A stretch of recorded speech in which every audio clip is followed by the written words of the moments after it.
La ecuación del método de los trabajos virtuales, que lo hemos deducido paso a paso. La última clase la penúltima clase fue que vimos el desarrollo y la descripción de la ecuación de Moore. Disculpe, ingeniero, que me interrumpa. ¿Sí? Es que no acabamos la diapositiva de la anterior clase. ¿Ya lo vimos esto? No, en la anterior clase no acabamos lo que eran las cargas térmicas, nos faltaba 2 diapositivas. Ah, sí. Muy bien, gracias. Disculpen, gracias por la aclaración. Entonces, inmediatamente voy a buscar el tema. Busquemos el tema.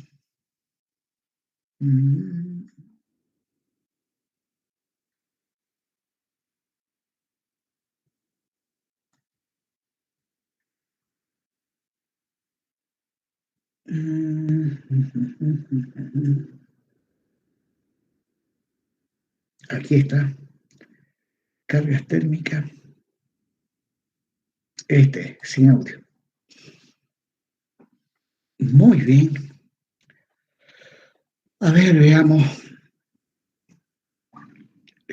Sí, hemos llegado hasta ahí, cabalín. La diapositiva número 6, donde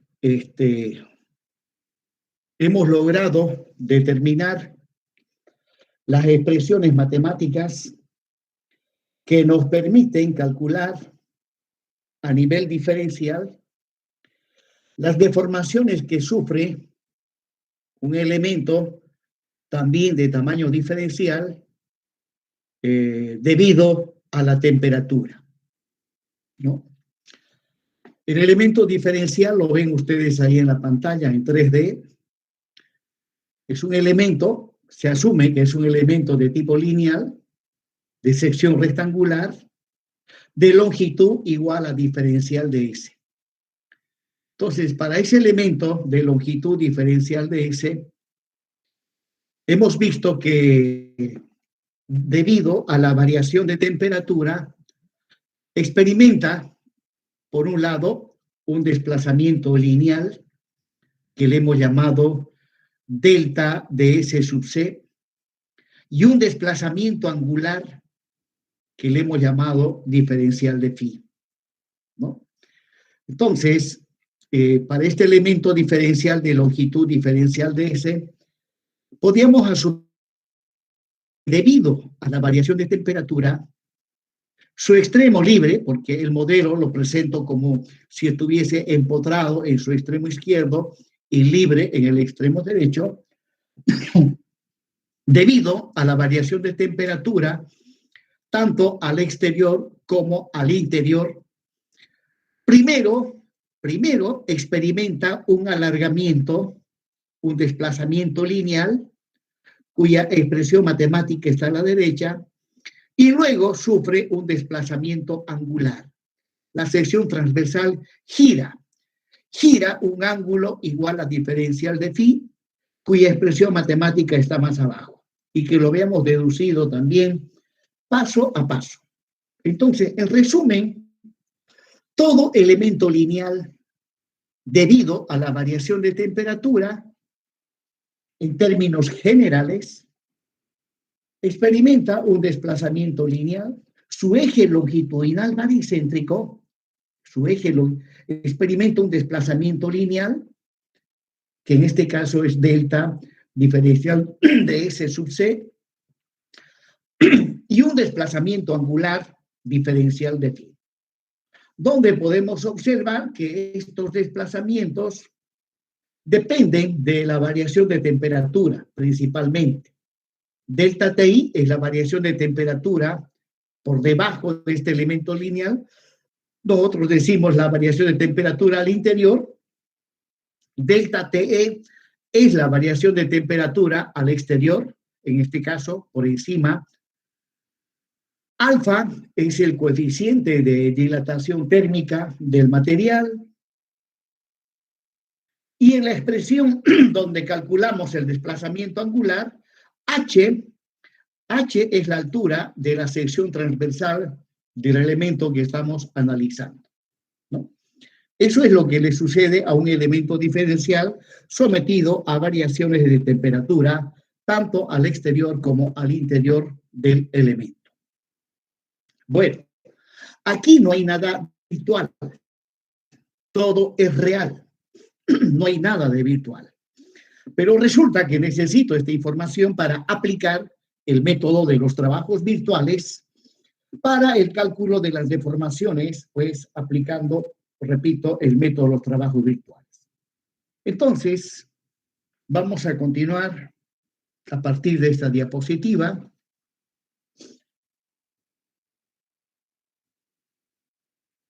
Acabo de describir esta pantalla. Obviamente estoy haciendo un repaso de lo que hemos visto en la clase anterior. Bien. Ahora, ahí está el pórtico que en principio nos habíamos planteado. Es un pórtico isostático, el cual está sometido a variaciones de temperatura al exterior y también al interior. Y debido a la variación de temperatura, este pórtico se deforma. Se deforma y lo que buscamos calcular es el desplazamiento lineal del nudo que está donde está el puntero. Ahí hay un desplazamiento lineal, delta minúscula, y lo que buscamos es calcular ese desplazamiento lineal, el del nudo A, donde en principio, antes de aplicar la carga es la temperatura en este caso, el nudo A está en la posición que estoy indicando con el puntero. Luego aplicamos la carga, o sea, la temperatura, la estructura se deforma y el nudo A cambia de posición hacia A'. Como consecuencia de ello, ahí está el desplazamiento lineal. Desde luego, también ha de haber un desplazamiento angular, pero por ahora lo que nos interesa es solamente el desplazamiento lineal del nudo A. Bien. La estructura con la carga real. Ahora, yo necesito, para aplicar el método de los trabajos virtuales, la estructura con la carga virtual. Es más, el teorema de los trabajos virtuales se aplica no a la estructura con la carga real, se aplica a la estructura con la carga virtual. Bien. Entonces, lo que hicimos fue agarrar un pedazo de este pórtico de longitud diferencial de S y para ese elemento de longitud diferencial de S habíamos determinado el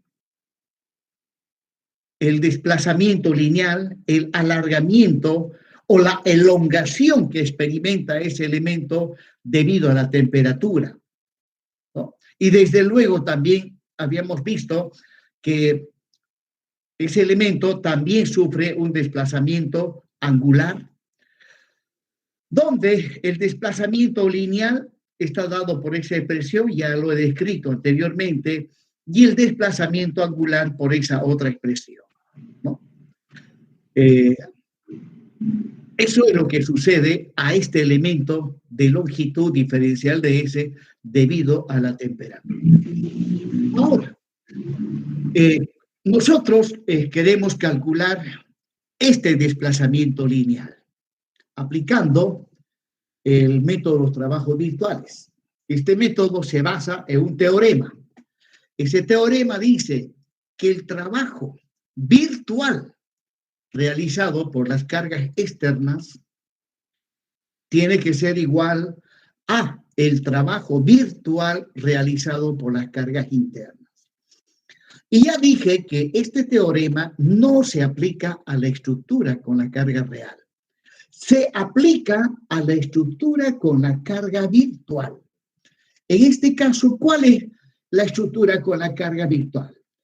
La estructura es la misma estructura con la que nos hemos planteado, pero la carga virtual en este caso, como lo que buscamos es calcular este desplazamiento lineal delta, que está en la dirección de esta línea, entonces la carga virtual tiene que ser una carga puntual de magnitud igual a 1 en la dirección del desplazamiento lineal que buscamos calcular.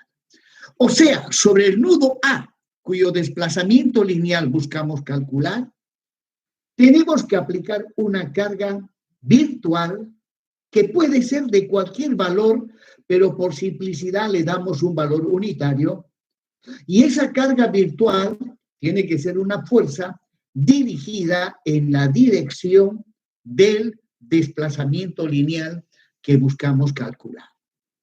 Entonces, ahí está la estructura con la carga virtual. A esta estructura es que le tenemos que aplicar el teorema de los trabajos virtuales. Muy bien.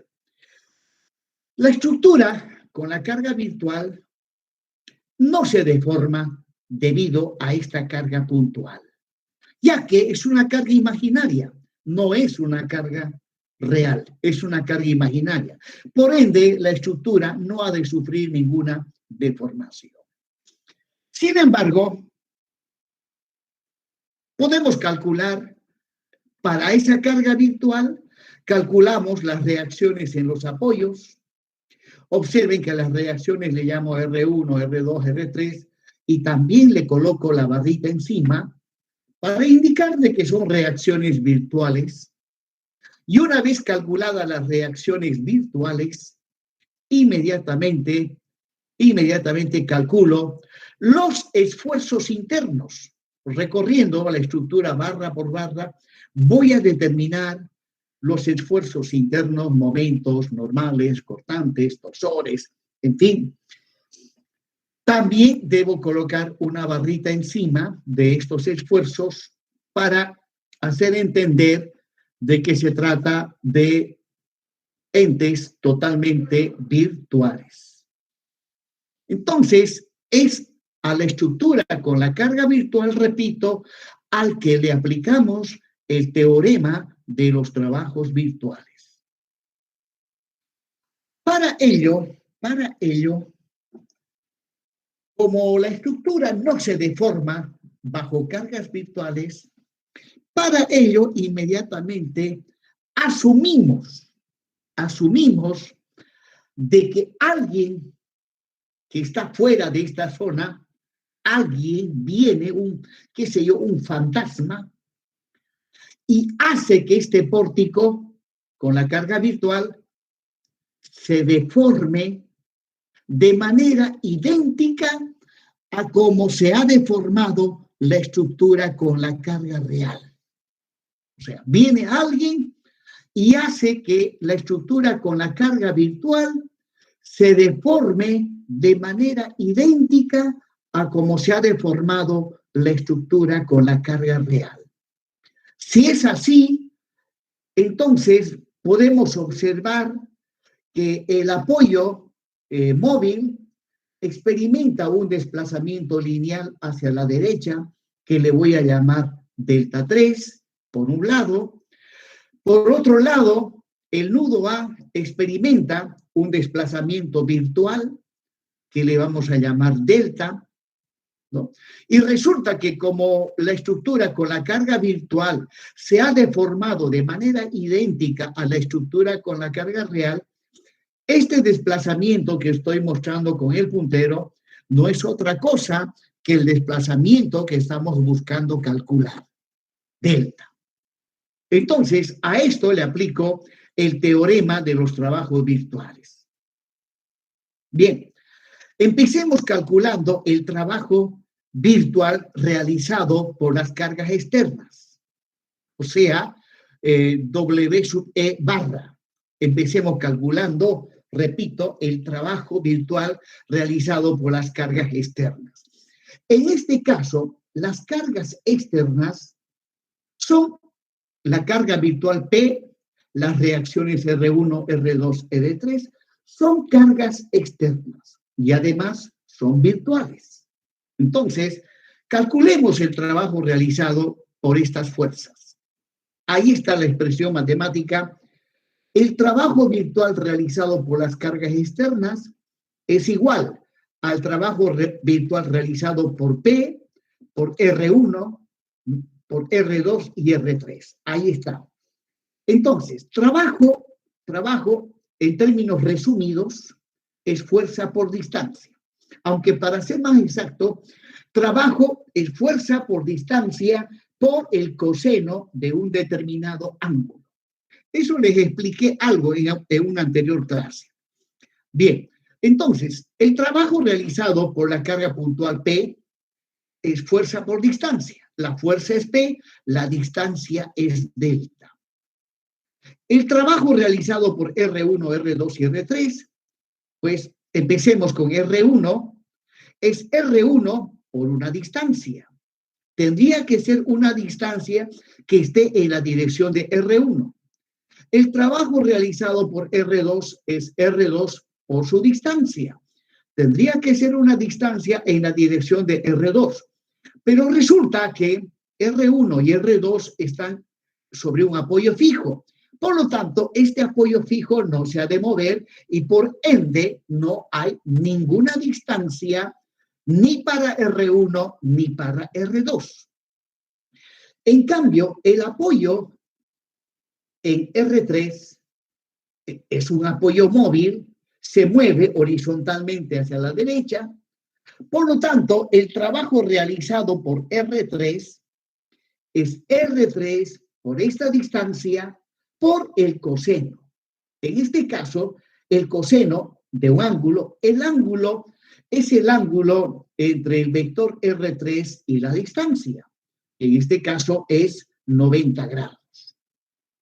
Y recuerden que coseno de 90 grados es pues 0 y que para R1 y R2 las distancias delta 1 y delta 2 no existen, ya que aquí donde está R1 y R2 hay un apoyo fijo y como ese apoyo fijo no se mueve, pues delta 1, delta 2 son 0 y coseno de 90 grados es 0.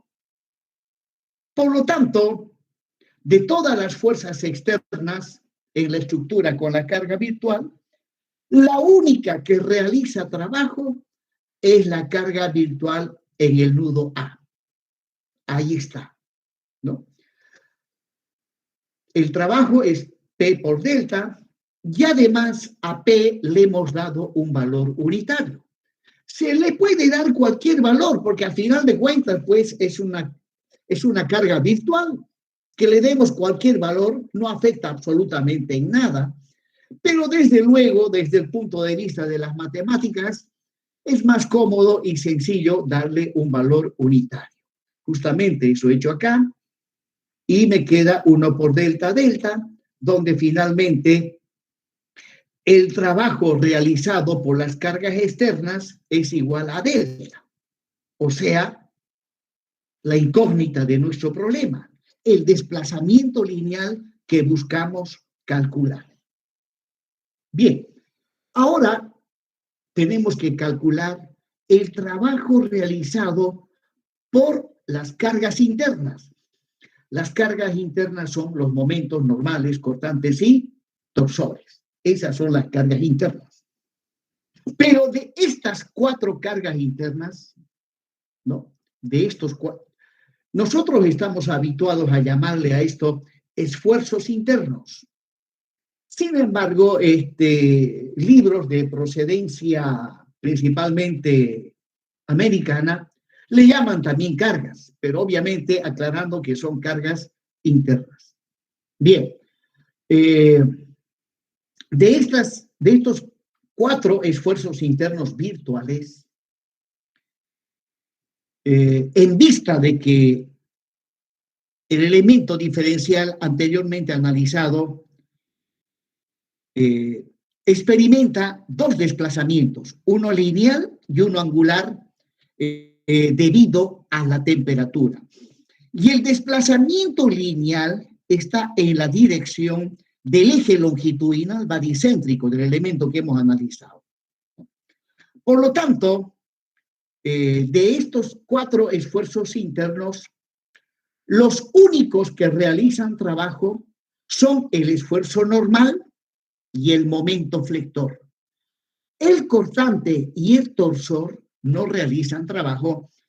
Esto debido a que debido a la temperatura, este elemento no se distorsiona, no gira alrededor de su eje longitudinal baricéntrico y también, debido a la temperatura, no sufre desplazamientos transversales.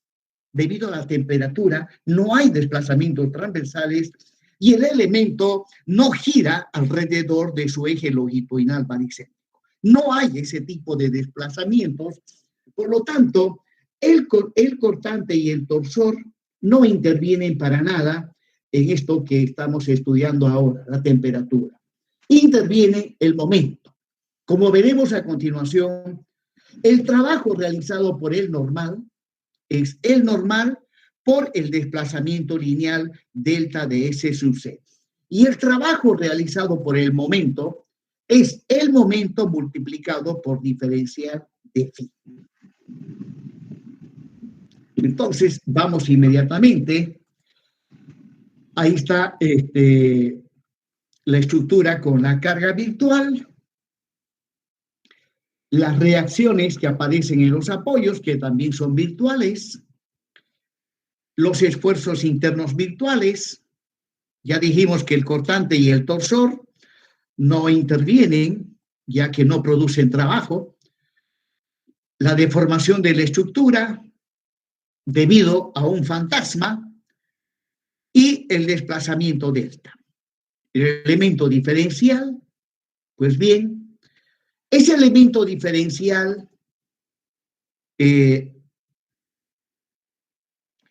ha de estar sometido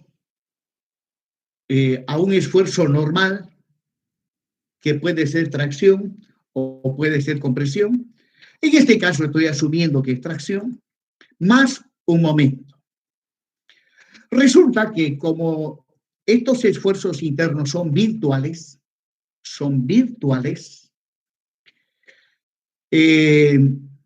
no producen deformaciones sobre el elemento diferencial de S. O sea, debido al momento y al normal virtuales, este elemento no experimenta ni alargamiento ni giro, ¿no? Ahora, acordémonos del fantasma. De repente viene el fantasma y hace que este elemento diferencial se deforme tal como se deformó el elemento diferencial de la estructura con la carga real. Entonces sabemos que este elemento diferencial, debido a la estructura con la carga real, se deforma. Primero, experimenta un alargamiento de longitud delta diferencial de SC y luego experimenta un giro diferencial de phi, debido a la variación de temperatura en la estructura con la carga real. Entonces, al aparecer estos desplazamientos, estos esfuerzos virtuales realizan un trabajo que también es virtual al final de cuentas, ya que en la realidad M barra y M barra en la realidad no existen. Pero como ya tengo aquí desplazamientos, calculo inmediatamente los trabajos que realizan el normal y el momento virtuales. Para ello, nuevamente estoy mostrando el desplazamiento lineal y el desplazamiento angular que habíamos calculado. ¿Ya? Entonces, el trabajo virtual realizado por estas cargas internas es el normal por delta ds sub c, más el momento por diferencial de phi. Y de esa manera determino el trabajo, pero a nivel de este elemento diferencial. O sea, el trabajo también es un diferencial de trabajo. Es un diferencial de trabajo. Ahora, si quiero calcular el trabajo total, lo cual implica sumar los trabajos para todos los demás elementos diferenciales que componen a toda la estructura, entonces simplemente tengo que aplicar integrales. El trabajo virtual interno total es la integral, o sea, la suma de los trabajos diferenciales de todos los elementos diferenciales que componen a la estructura. Pues bien, reemplazando la expresión de arriba en la primera integral, se descompone en dos integrales. Reemplazo la información que tengo, delta de SC está dado por esta expresión, alfa, delta TI más delta TE dividido entre 2 por diferencial de S. M por diferencial de phi es alfa, delta TI menos delta T sobre H por diferencial de S. Inmediatamente paso a resolver estas integrales. Lo primero que debo hacer es sacar fuera de las integrales todos aquellos términos que son constantes, asumiendo que H, la altura total, la altura de la sección transversal es constante, sale fuera de la integral. Y también, desde luego, asumiendo de que las variaciones de temperatura son constantes, salen fuera de la integral. Alfa, que es el coeficiente de dilatación térmica, también sale fuera de la integral. Y bueno, dentro de la integral queda aquello que asumimos que es variable, el esfuerzo normal. El esfuerzo normal generalmente varía, no es constante. El momento flector también generalmente es variable, no es constante. Entonces quedan dentro de las integrales. Luego, para simplificar un poco, le vamos a llamar K sub 1 al término que está fuera de la primera integral, le llamo K sub 1, y al término que está fuera de la segunda integral, le vamos a llamar K sub 2, de manera tal que el trabajo virtual realizado por las cargas internas lo vamos a expresar de esa manera. W sub I barra K sub 1, la integral del esfuerzo normal virtual por diferencial de S, más K sub 2, la integral del momento virtual por diferencial de S. Estas integrales se tienen que aplicar a toda la estructura. Y cuando aplicamos estas integrales a la estructura, en el caso de pórticos, ¿no? Entonces, este pórtico, por ejemplo, tiene 3 barras, pues cada integral se ha de descomponer en 3 integrales, una para cada barra. Eso ya lo vamos a ver cuando veamos un ejemplo de aplicación. Ahora, recordemos que el trabajo virtual realizado por la carga externa, que lo vimos en la anterior diapositiva, es igual a delta. Por lo tanto, reemplazando en el teorema de los trabajos virtuales, que lo tengo acá arriba, llego finalmente a esta expresión. El trabajo virtual realizado por las cargas externas es delta y el trabajo virtual realizado por la carga interna está dado por la suma de esas dos integrales. Y no es más. Ahí está al final la expresión que nos ha de permitir determinar los desplazamientos que sufre una estructura debido a la temperatura, debido a la variación de temperatura. Muy bien, jóvenes, hemos concluido el tema de deformaciones debido a las cargas térmicas. Y más adelante vamos a ver un ejemplo de aplicación de esto. Y ahora, continuando, vamos a ver un ejemplo de aplicación del método de los trabajos virtuales.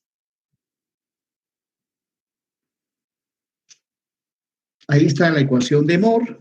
Claro que aquí aún todavía a esto tendría que sumarle, tengo que sumarle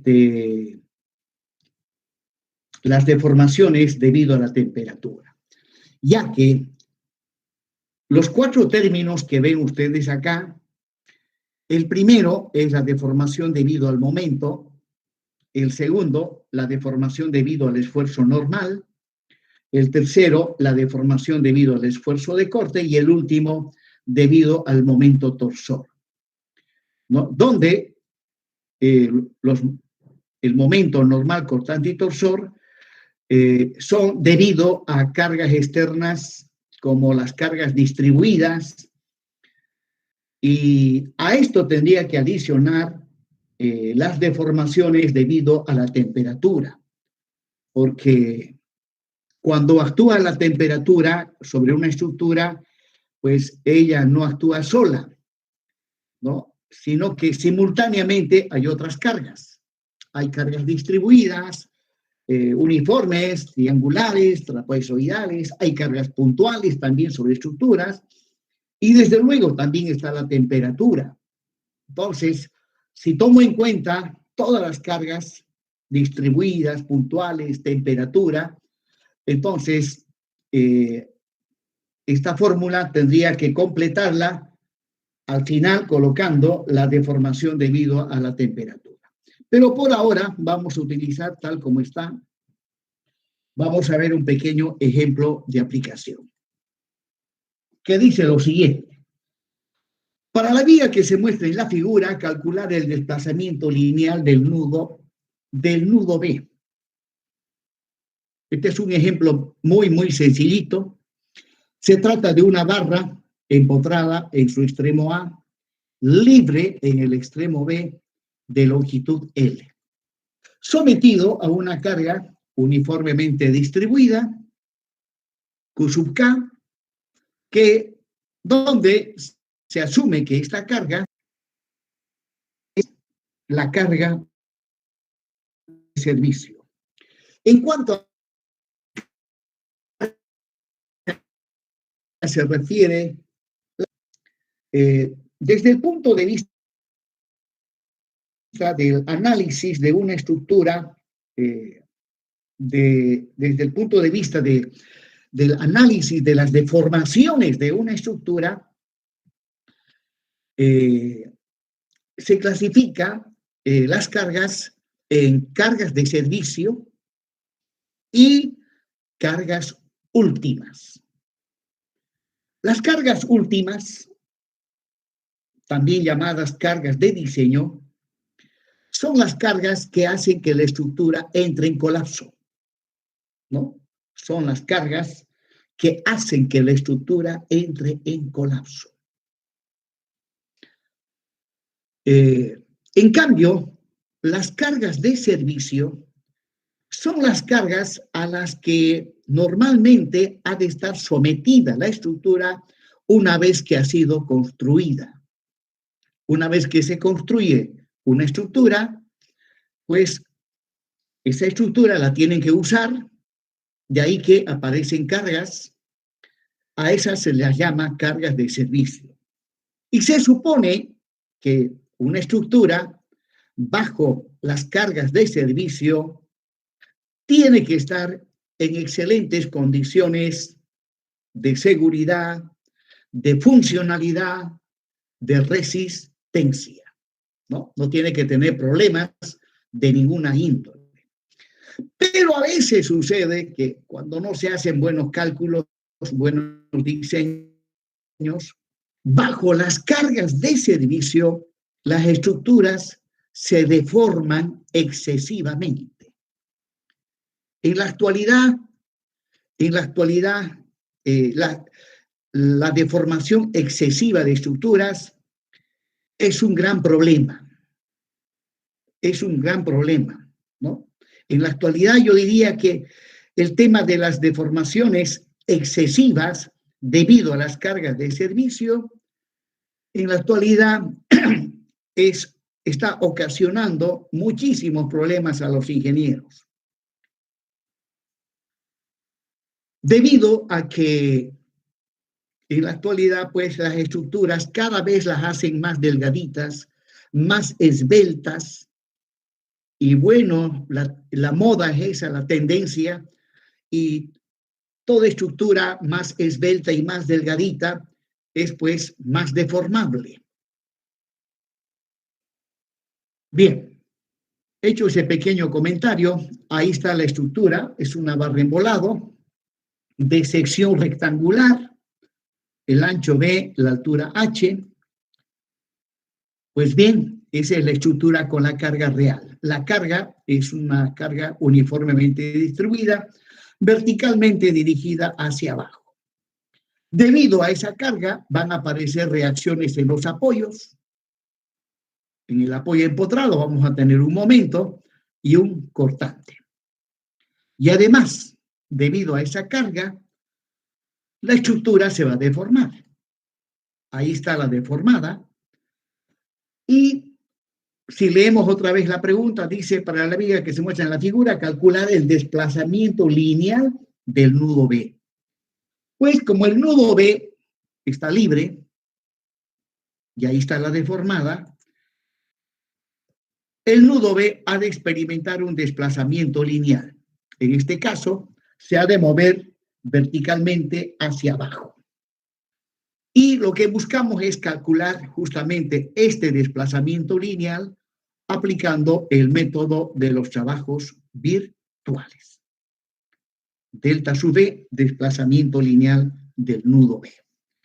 ¿Cómo hacemos para calcular este desplazamiento lineal?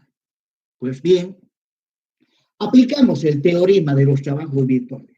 Pero recuerden que el teorema de los trabajos virtuales no se aplica a la estructura con la carga real. Se aplica a la estructura con la carga virtual.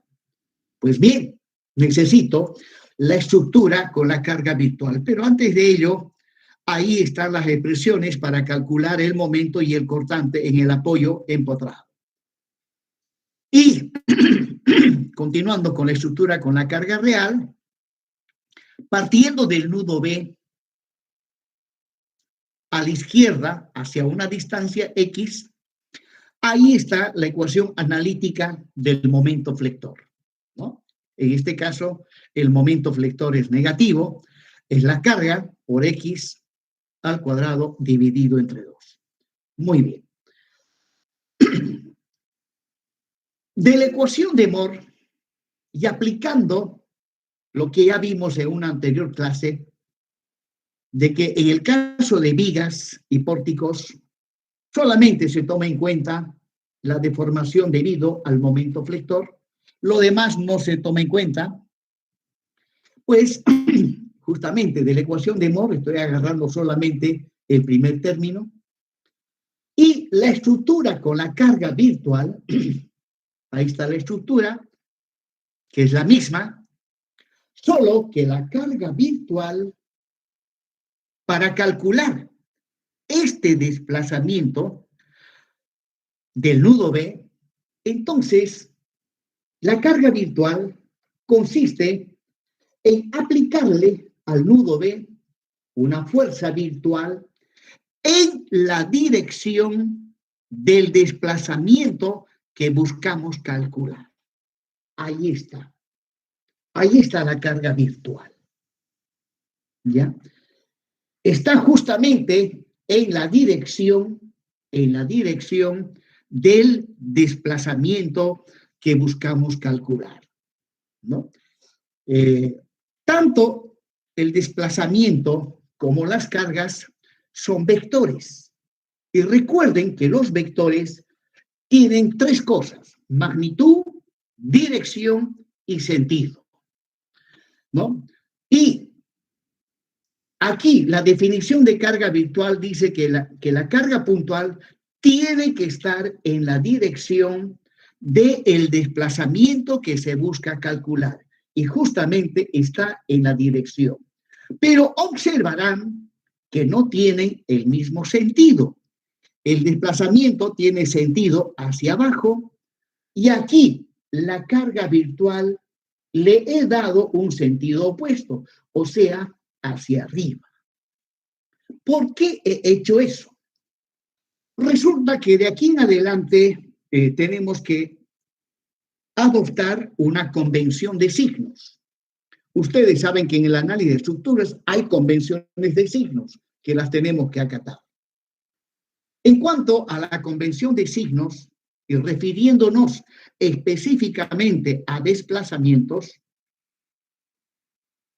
un desplazamiento vertical es positivo cuando va dirigido hacia arriba, y si es hacia abajo, es negativo.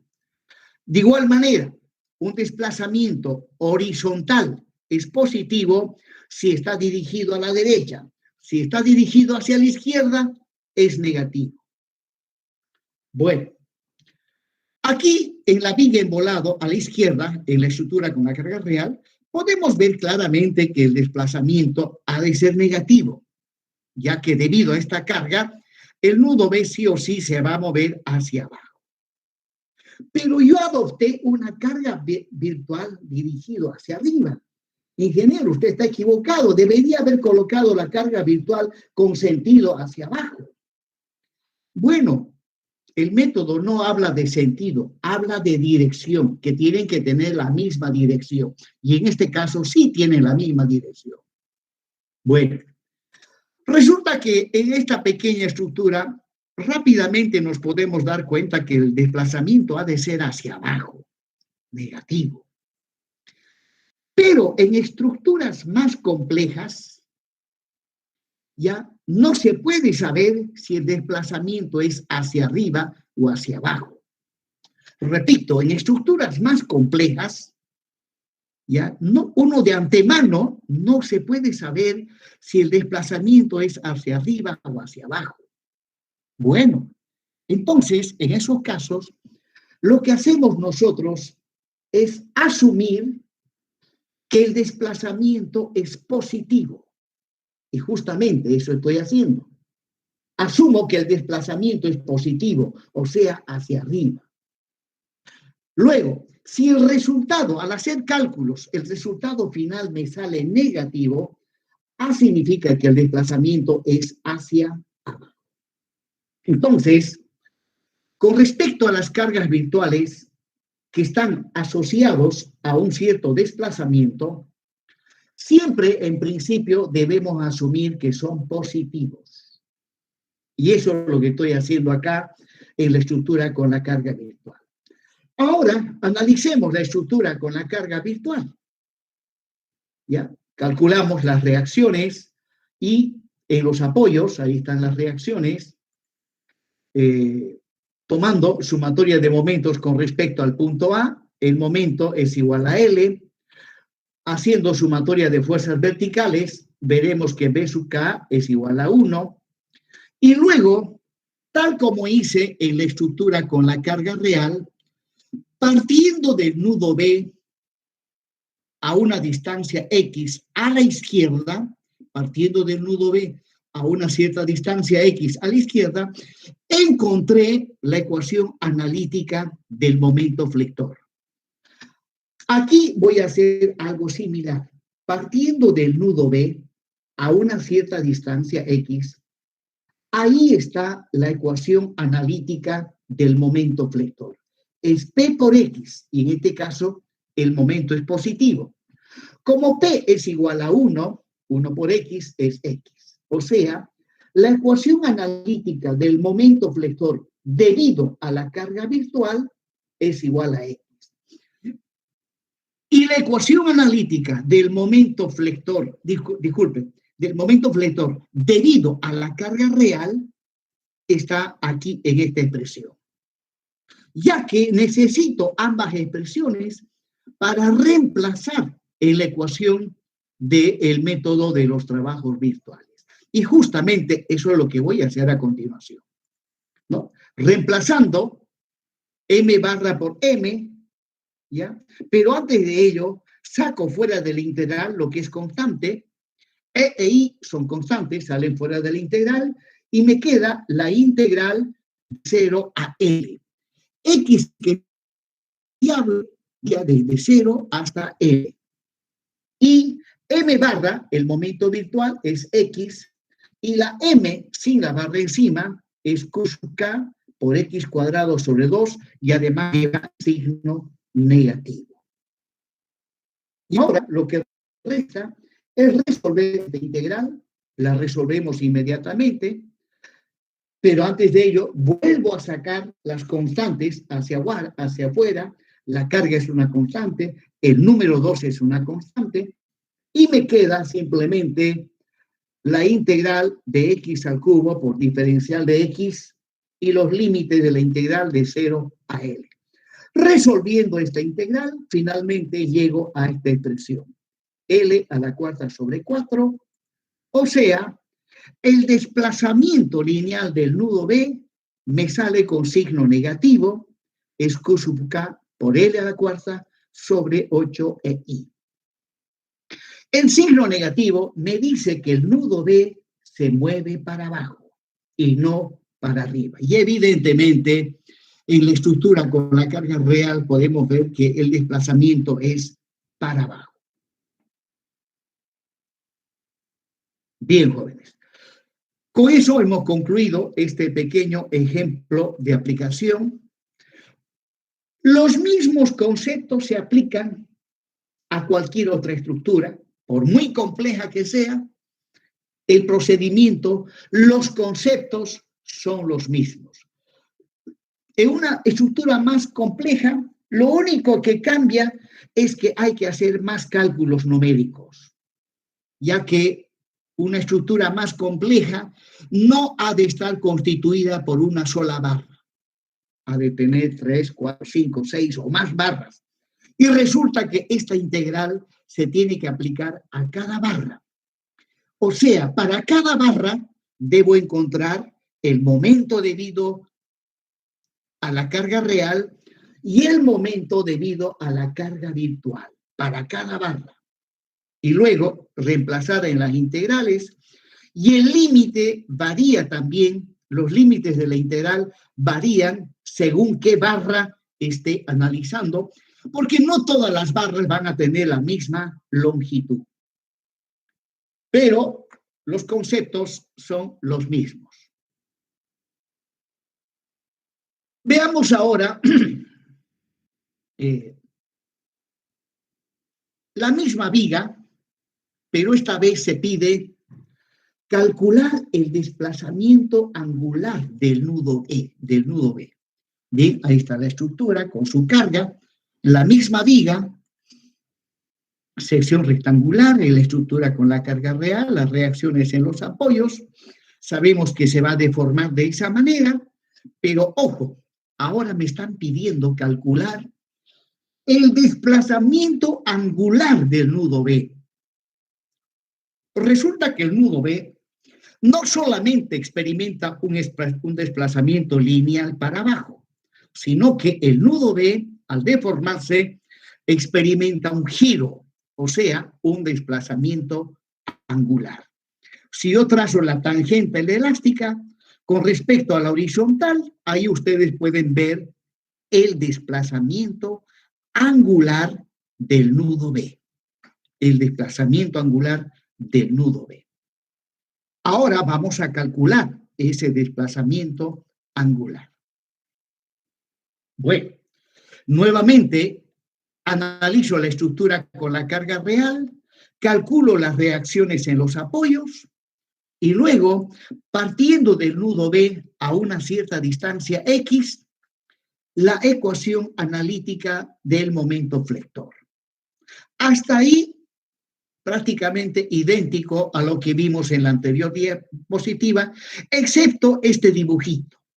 En este dibujo estoy mostrando el desplazamiento angular, pero el resto es idéntico. Ahora, ahí está la ecuación de Moore simplificada que vamos a aplicar. La estructura con la carga virtual es la misma estructura, pero ya la carga virtual no es una carga puntual en el nudo B. La carga virtual, para poder calcular este desplazamiento angular, la carga virtual consiste en aplicarle al nudo B ¿no? Porque ese es el nudo que sufre el desplazamiento angular, consiste en aplicarle un momento que puede tener cualquier valor, pero por simplicidad le damos un valor unitario. Ahora, el momento puede ser positivo o puede ser negativo. Nosotros siempre vamos a asumir que el momento es positivo. ¿Y cuándo es positivo? Bien, cuando gira en sentido antihorario. Y aquí podemos ver que gira justamente en sentido contrario a las manecillas del reloj. Por lo tanto, cuando me pidan calcule desplazamiento angular, la carga virtual tiene que ser un momento aplicado sobre el nudo, cuyo desplazamiento angular se pide calcular, y con sentido antihorario. Muy bien. Luego, inmediatamente calculamos las reacciones en los apoyos. En este caso, la única reacción en el apoyo ha de ser un momento y un esfuerzo de corte, pero el momento ha de valer 1 y el cortante ha de ser 0 en este caso. Y luego, partiendo del nudo B, tal como hice en la estructura con la carga real, a la izquierda, a una distancia X, la ecuación analítica del momento flector. En este caso, el momento es 1 y es constante a lo largo de toda la barra. Bien, ya tengo la ecuación analítica del momento flector debido a la carga virtual y la ecuación analítica del momento flector debido a la carga real. Lo que resta es simplemente reemplazar en la ecuación de Moore. Reemplazamos, sacamos afuera las constantes y reemplazamos. M barra vale 1 y M sin la barra encima vale Q sub K X cuadrado sobre 2 es negativo. Sigo sacando todas las constantes y me queda dentro de la integral X cuadrado diferencial de X. Y los límites de la integral de 0, X varía de 0 a L. Y listo. Resolviendo llego a esta expresión, ¿no? La integral de X cuadrado diferencial de X es L cubo sobre 3. Y finalmente, ahí está la expresión que me permite calcular el desplazamiento angular del nudo B. Y sale con signo negativo.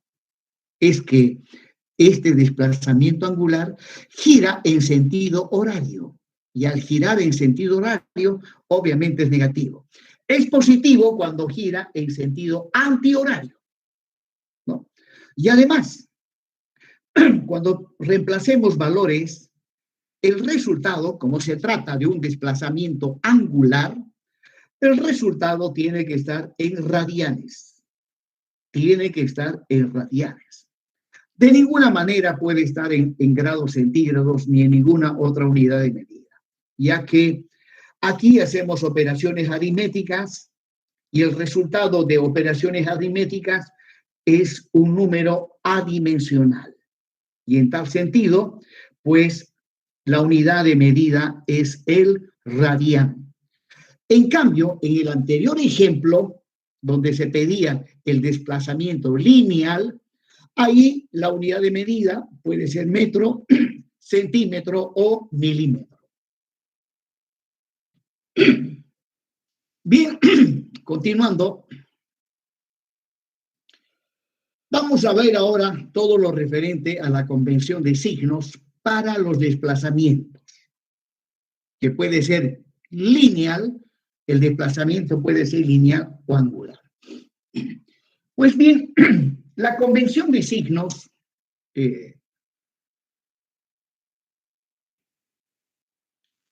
es la convención de signos que nosotros utilizamos en matemáticas cuando trabajamos un problema utilizando como sistema de ejes cartesianos un sistema ortogonal derecho.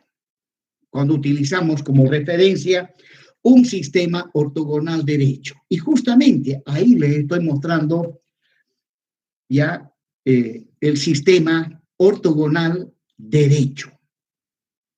Cuando digo derecho es que primeramente va X, luego va Y y luego de último va Z.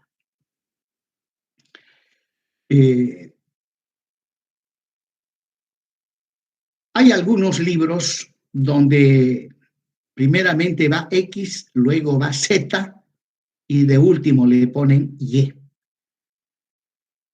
Bueno, esos libros lo único que hacen es confundir.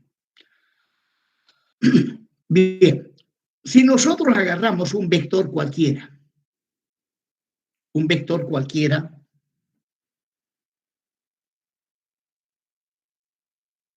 les recuerdo que los desplazamientos, sean de tipo lineal o de tipo angular, son vectores.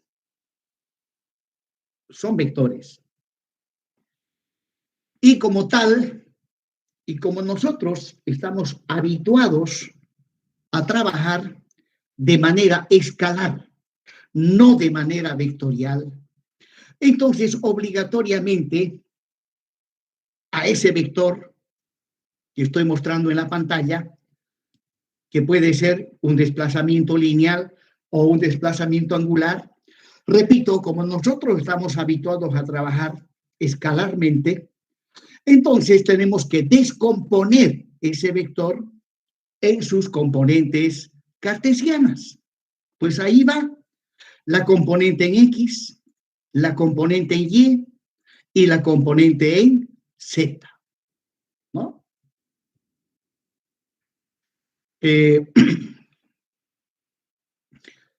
Si nosotros domináramos el álgebra vectorial, entonces no habría necesidad de estar descomponiendo. Se trabaja directamente con el vector. Pero, pues, desde los primeros semestres nos enseñan escalarmente. Bueno, les comento que yo tuve más suerte que ustedes. A mí, en la Gabriel René Moreno, me enseñaron a trabajar de una manera enteramente vectorial. Y les comento que es una maravilla trabajar enteramente vectorial. Todo se simplifica. En cambio, trabajando con las componentes, que son 3, el problema se hace más largo y más complejo desde el punto de vista de los cálculos numéricos. ¿Ya? Había una materia del 5º semestre, esa materia titulaba Análisis vectorial y tensorial. Hace aproximadamente unos 20 años atrás, hicieron unas jornadas académicas y borraron esa materia, la eliminaron. Decían que para los ingenieros eso no, ¿para qué? Un criterio totalmente errado. ¿Ya? Los vectores, ahora hasta los médicos utilizan el concepto de vector. Es fundamental el concepto de vector. Peor pues para ingeniería. Pero en esos tiempos dijeron, no, ¿para qué? Esto, el ingeniero no aplica esto. Cuando construye, ¿acaso aplica vectores? Evidentemente no se aplica vectores cuando se construye, pero cuando hay un problema de construcción y queremos resolver ese problema de construcción, tenemos que utilizar vectores. Hace 20 años, ¿sabe qué dijeron? ¿Para qué le vamos a dar cálculo, integrales, derivadas, ecuaciones diferenciales, si el ingeniero no aplica eso en la construcción? Evidentemente, cuando se está construyendo, ¿no? A ver, agarre la integral y colóqueme los ladrillos. Evidentemente, directamente no se utiliza integrales. Pero para el análisis de la estructura, ¿ya? Yo necesito integrales Cuando voy a analizar una losa maciza, necesito ecuaciones diferenciales. Pero hace 20 años atrás dijeron, no, el ingeniero lo que necesita es trigonometría, geometría analítica, nada más. Increíble. Todos obedecieron, eliminaron las materias de cálculo 1, cálculo 2, análisis complejo, ecuaciones diferenciales, y solamente se les enseñaba trigonometría y geometría analítica. Bueno, eso de geometría y trigonometría sí se aplica en construcción.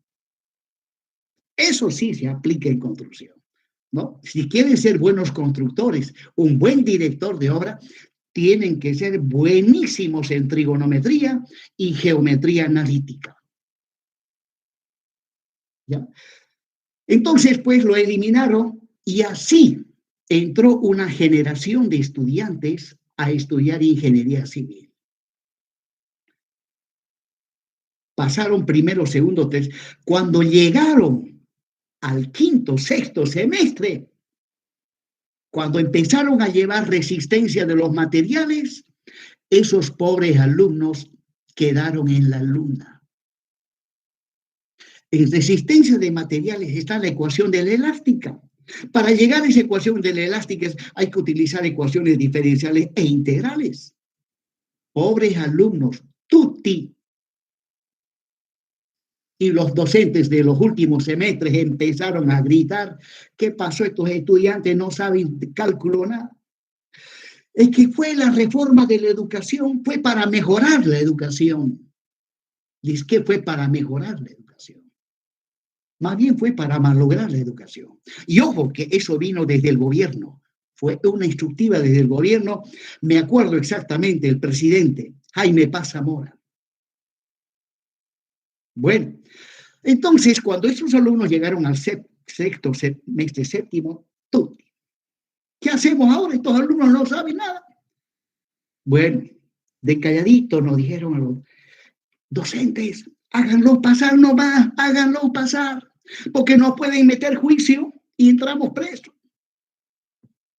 Eso hicimos, lo hicimos pasar. Salieron ingenieros, toda esa generación. Y me extrañó que ninguno de esos ingenieros se hayan agrupado e iniciarle una demanda a la universidad. Seguro que ameritaba una demanda. Y al mismo gobierno, porque el gobierno fue el que dio las instructivas para la reforma de la educación superior. Bueno, dicen por ahí algunos de que fue instrucciones de Estados Unidos, porque cuanto más ignorantes estemos en Latinoamérica, nunca nos vamos a dar cuenta que somos dominados. Bueno, dicen algunos eso. Bien, jóvenes, entonces el vector lo estoy descomponiendo en sus componentes cartesianas. Bueno, para tener una idea cabal de esto, voy a completar este dibujito. Observen, ahí tengo el paralelepípedo. El vector inicial que está con color azul está sobre la diagonal del paralelepípedo y las componentes cartesianas están sobre los tres lados del paralelepípedo. Y bueno, los ángulos directores, alfa, beta y gamma, ahí están los ángulos directores. Y utilizando estos ángulos directores yo puedo hallar las magnitudes de las componentes cartesianas del vector delta, ¿no? Donde, repito, este desplazamiento delta puede ser un desplazamiento lineal o puede ser un desplazamiento angular, ya que los desplazamientos se representan por medio de vectores. Entonces, todo vector tiene magnitud, dirección y sentido. ¿Ya? En el gráfico ya estoy mostrando la dirección, estoy mostrando el sentido, y lo que me falta es cómo calcular la magnitud de las componentes cartesianas. Para ello utilizamos los ángulos directores, ¿ya? Y ahí va. Antes que nada, aplicando el álgebra vectorial, ¿ya? La suma de delta X más delta Y más delta Z me ha de dar el vector inicial y además, aplicando los cosenos directores, calculo primero, pero disculpen, aplicando Pitágoras, puedo encontrar la magnitud del desplazamiento, ¿ya? La magnitud del desplazamiento. Cuando trabajamos en 3D, y se les pide, calcule el desplazamiento delta, lo que ustedes tienen que hacer es primeramente calcular delta X, luego calcular delta Y y finalmente calcular delta Z. Finalmente, aplicando Pitágoras, van a poder calcular ese desplazamiento cuando trabajamos en pórticos tridimensionales, donde delta X es simplemente delta por coseno de alfa, delta Y es delta por el coseno de beta y delta Z es delta por coseno de gamma, ¿no? Bueno, luego los cosenos directores están ahí y recordarán que hay una ecuación trigonométrica que se debe cumplir sí o sí cuando trabajamos con los cosenos directores, que la suma de los cuadrados de los cosenos directores tiene que ser igual a 1. Entonces, hablando de desplazamientos, estos desplazamientos son vectores. Y si esos vectores tienen el mismo sentido que muestran los ejes cartesianos, entonces deben tener signo positivo. Si el sentido de estos vectores es opuesto al de los ejes cartesianos, deberá tener signo negativo. Esa es la convención de signos. Ya que en el análisis de estructuras vamos a ver que hay un sistema de ejes cartesianos, que es el que estoy mostrando, denominado el sistema de ejes cartesianos global o general. Y luego, cada barra de la estructura tiene su propio sistema de ejes cartesianos denominado sistema de ejes cartesianos local. Entonces, eso lo vamos a ver más adelante. Bueno, a continuación vamos a ver, hablando de cargas virtuales, vamos a ver los diferentes tipos de cargas virtuales según el tipo de desplazamiento que se quiera calcular. Por ejemplo, el primero, ahí está la carga virtual cuando quiero calcular un cierto desplazamiento lineal, ¿no? En este caso, el nudo A experimenta un desplazamiento lineal delta. La carga virtual tiene que ser una fuerza en la dirección de ese desplazamiento lineal. Ahora, si quiero calcular el desplazamiento angular del nudo A, en ese caso, la carga virtual es un momento. Ya vimos que para calcular desplazamiento angular, la carga virtual debe ser un momento aplicado sobre el nudo cuyo desplazamiento angular queremos calcular. Y el momento puede tener cualquier valor, pero por comodidad le damos un valor unitario. Continuemos.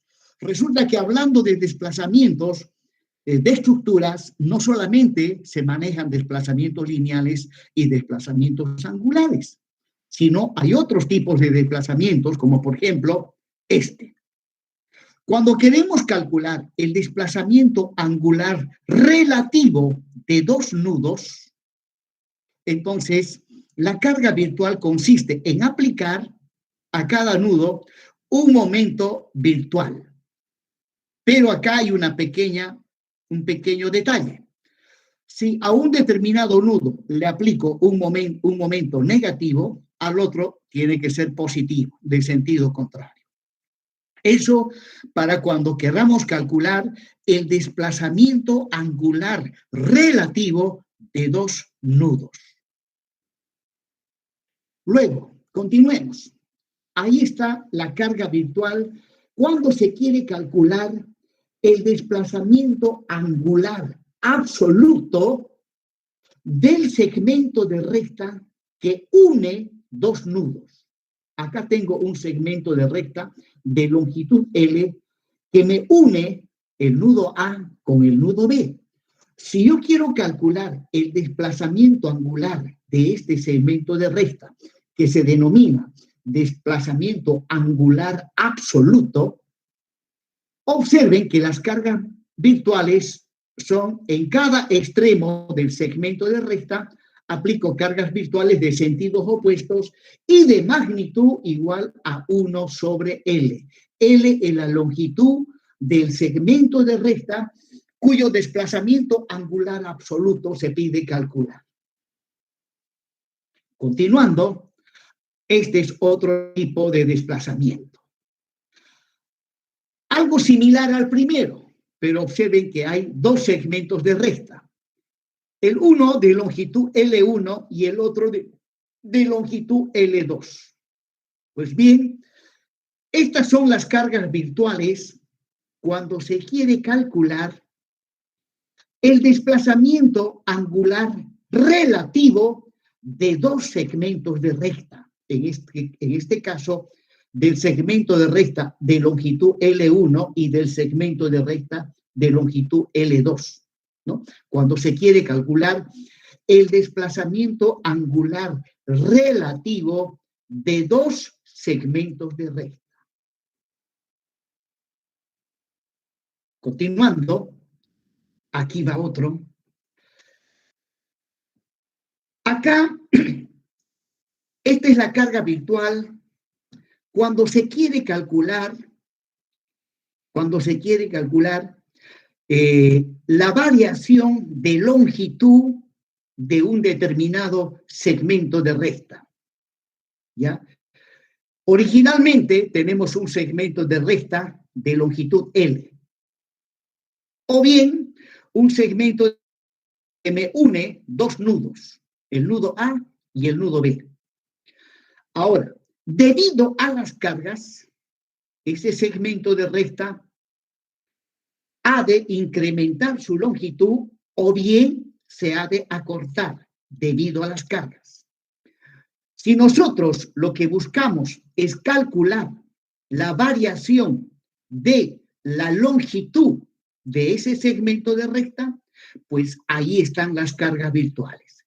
En cada extremo se aplican cargas virtuales de valor unitario de sentidos opuestos, ¿no? Variación de longitud de la cuerda AB o del segmento de recta AB. Y finalmente, esto se aplica cuando estoy analizando cerchas, ya sean cerchas planas o espaciales.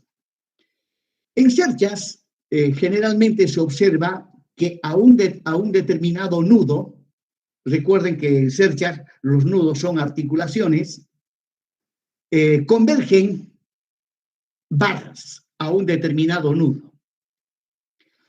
Y resulta que yo quiero calcular el desplazamiento angular relativo de dos barras que convergen hacia esa articulación.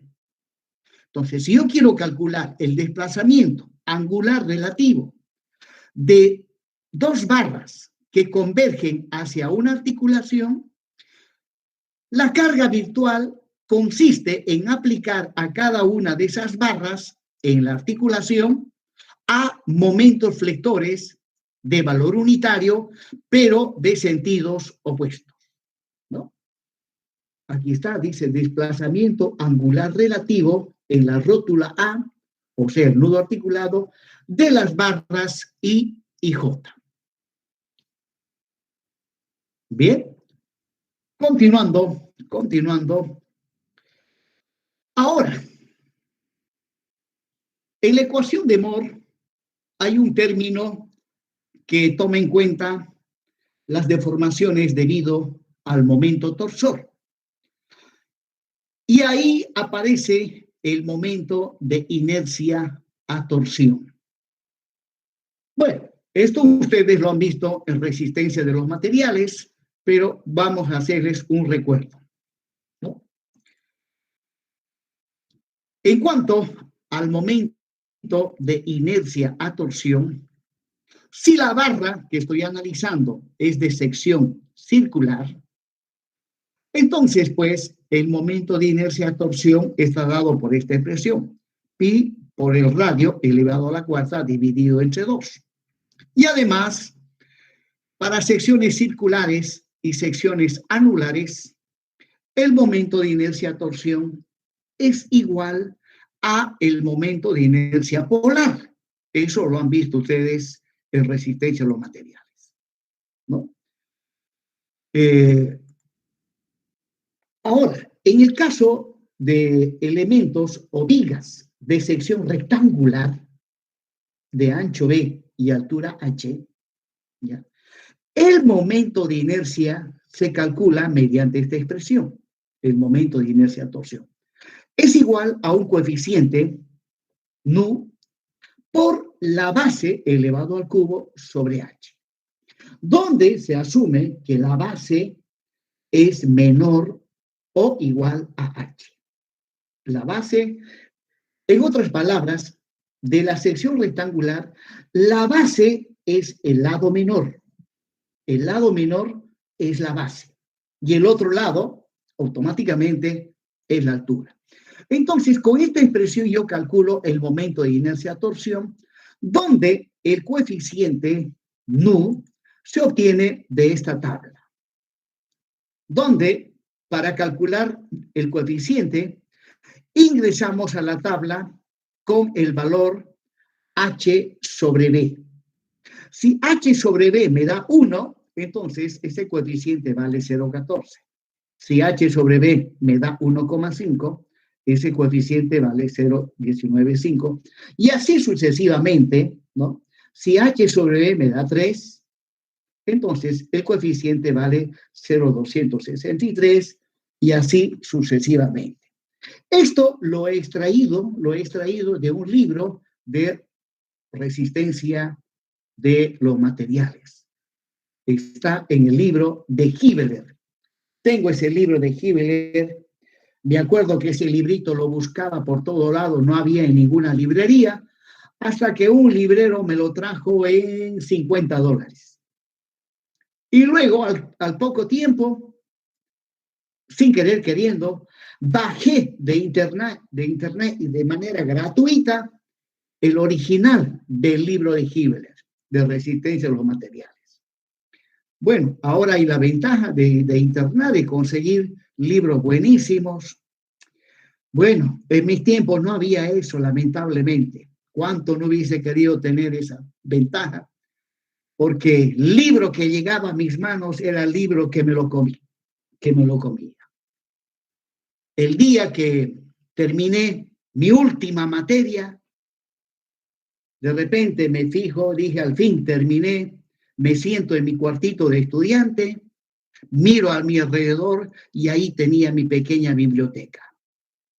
Y empecé a contar mis libros. Tenía en total 256 libros. Toditos los había leído. Esos 256 libros los compré de la librería que tenía la Universidad Gabriel René Moreno. En esos tiempos había gente que quería a la educación y la Gabriel René Moreno tenía su propia librería, ¿ya?, en convenio directo con las editoriales Magran-Will, las editoriales Limusa. De allá llegaban libros originales y uno iba y compraba. Había precios, el precio era, en esos tiempos no había el IVA, de los libros no se pagaba impuestos y era a precio de costo. Y además a los estudiantes les daban a facilidades de pago. Bueno, 256 libros originales, ya les comento, de todas las materias. Para cada materia mínimo me compraba 2 libros. Mientras no tenía libros no estaba tranquilo. Decía, ¿de dónde voy a estudiar si no tengo libros? A mi padre era que iba y le asomaba el lomo. Papá, por favor, Menos mal que tuve un buen padre en esos aspectos. Siendo de escasos recursos, él de donde sea conseguía el dinerito para que me compre los libros. Bueno, esos 256 libros lo doné a la carrera de Ingeniería Civil. En esos tiempos estaba como director de carrera el ingeniero Walter Yabet. Libros originales. Cuando lo doné, hablé con el director de carrera, que el ingeniero Walter Yabet, y le dije, ingeniero, sáquele fotocopias y las fotocopias llévelo a la librería. Estos son originales, téngalos aquí en su oficina. No me hicieron caso, los originales los llevaron a la biblioteca y de ahí uno por uno fueron desapareciendo. Un día necesitaba unos 3 libros y me fui a la biblioteca de la carrera civil. Estaba atendido por estudiantes. Me dice, ingeniero, ¿qué busca? Busco libros. ¿Qué libros? Unos libros que doné, pero quiero que me lo presten. Pase, ingeniero. Cuando busco no habían los libros. Oiga, no hay los libros. Pucha, ingeniero, la verdad que acá prestamos y no los devuelven, y como no hay buen control, pues no los devuelven. Y justo vi 2 libros ahí que quedaban, que eran míos. Dije, estos los voy a llevar. Los llevo esos 2. Ya anotaron mi nombre. Y como me dijo que no controlaban, pues no los devolví esos 2 libros. Y nunca me reclamaron. Y así se perdieron todos los libros que yo había donado a la carrera de Ingeniería Civil. Bien, jóvenes, algunas otras formulitas para calcular el momento de inercia-torsión para sección circular hueca. Ahí está la fórmula. Esta formulita la bajé de los libros de resistencia a los materiales. Para secciones, para perfiles macizos o vigas de sección T, vigas de sección I, ¿no? Para calcular el momento de inercia-torsión, la sección se lo divide en rectángulos. Aquí abajo tengo el rectángulo más grande, al medio hay otro rectángulo y arriba otro rectangulito, ¿no? Cuando se tiene secciones de este tipo o de cualquier otro tipo, lo que hay que hacer es dividirlos en rectángulos. Entonces, en este caso, abajo hay un rectángulo, el más grande, el lado menor es la base y el lado más largo es la altura. Al medio hay otro rectángulo. El lado menor es la base y el lado más largo es la altura. Y finalmente, arriba hay otro rectángulo. El lado menor es la base y el lado más largo es la altura. Ya que cuando se calcula el momento de inercia-torsión, pues aplicamos esta fórmula.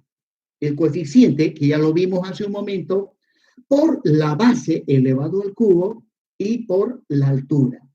Donde este coeficiente ya vimos que se obtiene mediante una tabla, mediante la relación de H sobre B, nos vamos a la tabla y calculamos el coeficiente.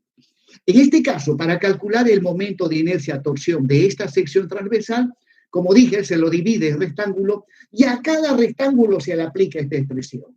Y de esa manera obtenemos el momento de inercia-torsión. Y ahí le estoy mostrando otra vez la tabla. Por lo tanto, si desarrollo esta sumatoria, lamentablemente aquí no lo he desarrollado, voy a obtener 3 términos. Un término para el rectángulo más grande, otro término para el rectángulo del medio, más un tercer término para el rectángulo de arriba. De esa manera calculamos los momentos de inercia a torsión. Y pues el requisito, cuando aplicamos esta fórmula, es que la base, el lado menor es la base y el otro lado es la altura. Bien, jóvenes, hemos concluido la clase de hoy y... Podría irse a la diapositiva, a ver, ¿cuál es esa? No, la del ejercicio, por favor. El que mostraba ahí los desplazamientos. Los desplazamientos. La 5, diapositiva 5 la veo ahí. Ahí, sí. Ahí, el primer gráfico donde se ve el desplazamiento lineal, ¿ese es el absoluto o el relativo? ¿O cuáles? No, aquí nada. Este desplazamiento es el desplazamiento, bueno, si vamos a hablar en términos de absoluto y relativo, podemos decir que delta es el desplazamiento absoluto el desplazamiento lineal absoluto del nudo A. ¿Ya Y lo relativo cuál mismo, si sería? hablamos del segundo tipo, podemos decir que es el desplazamiento angular absoluto del nudo A. Excelente. Bueno, y los demás son relativos. Y en el caso, Todos los ingeniero, demás son desplazamientos relativos. existiese el desplazamiento lineal relativo al punto A, ¿cómo sería más o menos su representación gráfica? Bueno, si quiero referenciar este desplazamiento a otro desplazamiento, entonces ya tiene carácter relativo. Ah, ya. Gracias, Inge. ¿Ya? Bien, jóvenes,